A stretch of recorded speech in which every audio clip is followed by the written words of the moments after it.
अपने बयानों को लेकर हर्षा रिछारिया इस समय चर्चा में है। इस बीच हर्षा रिछारिया ने मध्य प्रदेश के जबलपुर में नर्मदा नदी में आस्था की डुबकी लगाई। बता दें आपको कि हर्षा रिछारिया महाकुंभ के बाद चर्चा में आई थी और उनके बयान लगातार चर्चा और सुर्खियों में रहे हैं। ऐसे मीडिया आज की डेट में वो प्लेटफॉर्म है जो हर सवाल का जवाब ढूंढ सकती है। तो हो सकता है कि उससे जो बच्चा आज एक विरोधी मानसिकता के साथ धर्म का प्रचार छोड़ने की बात कर रहा है, हो सकता है कि अगर आज मेरे साथ कुछ लोग खड़े हो जाए, कुछ जो ठीक है, मैं ये नहीं बोल रही हूँ कि आप मेरा साथ दो, लेकिन कम से कम मेरे रास्ते में कठिनाइयां मत पैदा करो। मैं सिर्फ इतना चाह रही हूँ, क्योंकि बार बार मैं दूसरे धर्मों से भी लड़ूं, मैं खुद के धर्मों से भी लड़ूं, तो ये मेरे लिए बहुत टफ हो रहा है। ऐसा भी लगता है कि जो हिंदू राष्ट्र की कल्पना है वो पूरी हो सकती है? इस तरह तो कैसे पूरी होगी? इस तरह तो बात वही है कि हम सिर्फ बात कर रहे हैं, सिर्फ हमको टीआरपी चाहिए तो हम उसकी बात कर रहे हैं, क्योंकि सच्चाई तो वैसी कुछ मुझे नहीं दिख रही है। आपने अब जो प्रण लिया है जो 18 तारीख को है, किस तरह का रहेगा आपका क्या?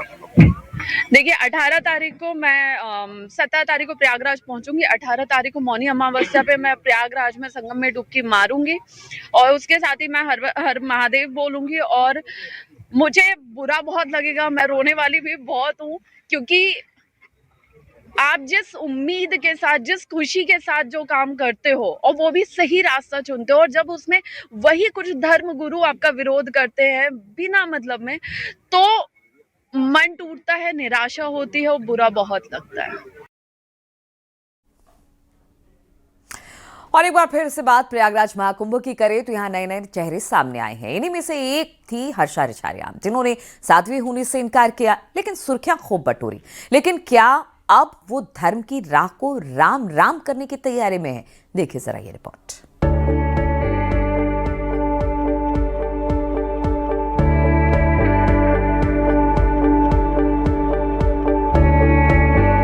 धर्म के रास्ते बढ़ी उधारी। जिनको लगता है कि महाकुंभ से अभी तक मैंने धर्म को धंधा बना के करोड़ों रुपए छाप लिए, मैं आज बहुत उधारी में हूँ। फिर से प्राउडी एंकर की तैयारी। और धर्म में आने से पहले जब मैं एंकरिंग कर रही थी, मैं एक प्राउडी एंकर थी। मैं अपने प्रोफेशन को बहुत गर्व से बोलती हूँ कि मैं जो कर रही थी बहुत अच्छा कर रही थी और मैं उसमें रह के बहुत खुश भी थी। सनातनी हर्षा रिछारिया हिंदू शेरनी, सनातनी प्रचारक, भारत की बेटी, महादेव और मां पार्वती की उपासक।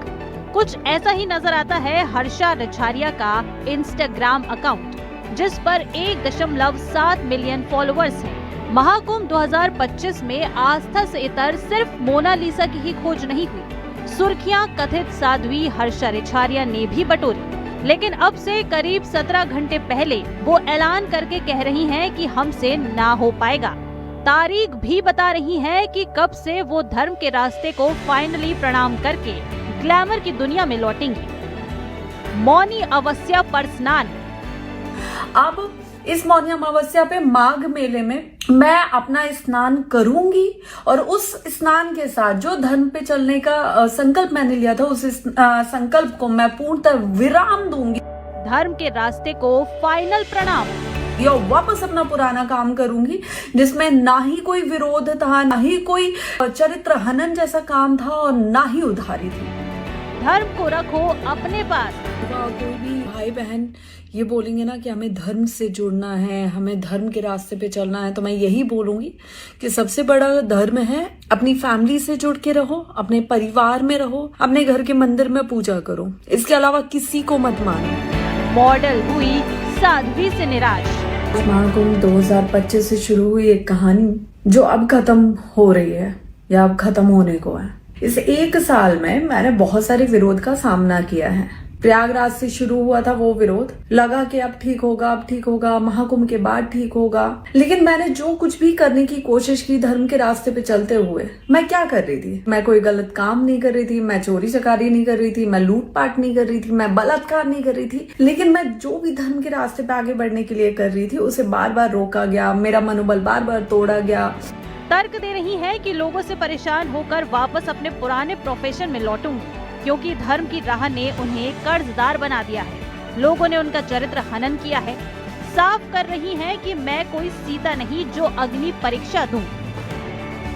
इनको लगता है कि महाकुंभ से अभी तक मैंने धर्म को धंधा बना के करोड़ों रुपए छाप लिए। मैं आज बहुत उधारी में हूँ और धर्म में आने से पहले जब मैं एंकरिंग कर रही थी, मैं एक प्राउडी एंकर थी। मैं अपने प्रोफेशन को बहुत गर्व से बोलती हूँ कि मैं जो कर रही थी बहुत अच्छा कर रही थी और मैं उसमें रह के बहुत खुश भी थी। देश से ज्यादा विदेशों में काम करके अच्छा खासा पैसा कमा रही थी, लेकिन यहाँ आने के बाद सिर्फ उधारी के अलावा कुछ नहीं बचा मेरे साथ। और सबसे बड़ी बात कि किसी का साथ भी नहीं है।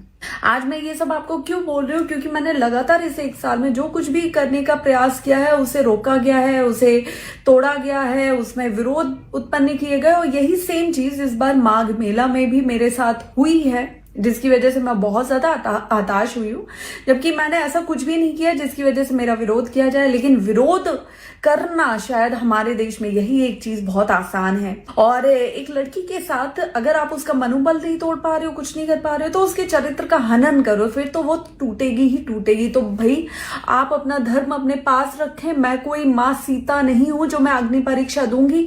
1 साल से जितनी परीक्षाएं देनी थी, जितना जो करना था मैंने कर लिया। अब बस बहुत हुआ।